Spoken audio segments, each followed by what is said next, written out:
on va regarder la question D4 de la grille d'audit de Canada-GAP qui porte sur nos équipements de pulvérisation de pesticides, donc les arroseuses. Que ce soit en champ, en verger, en serre, ça s'applique. Donc, qu'est-ce qui va être vérifié? En fait, c'est 3 choses. La première, c'est vraiment la manière qu'on s'y prend pour remplir notre pulvérisateur. Donc, à quel endroit c'est fait, de quelle façon c'est fait, est-ce qu'il y a des risques qu'on aille contaminer nos sites de production ou encore nos sources d'eau?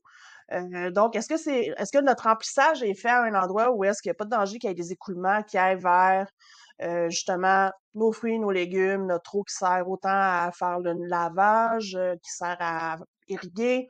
On s'assure vraiment qu'il n'y ait pas de problématique à ce niveau-là. La deuxième chose qui est vérifiée, c'est qu'est-ce qu'on fait avec l'eau de rinçage de notre pulvérisateur. Donc, une fois qu'on a terminé de faire notre arrosage, on envoie de l'eau dedans la cisterne du pulvérisateur, on effectue notre rinçage.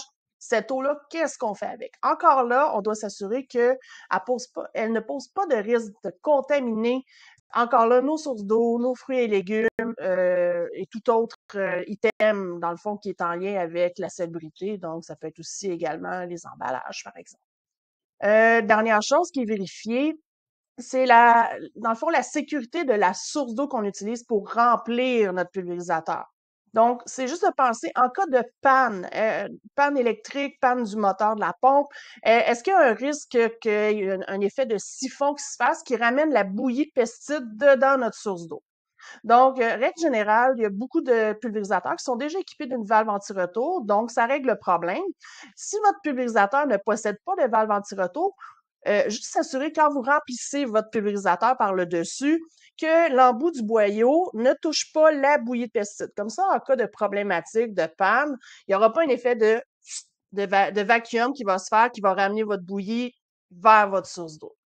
Donc, c'est un peu ça qu'est-ce que la question D4 va vérifier. Regardez attentivement pour être sûr que ça ne cause pas de problème.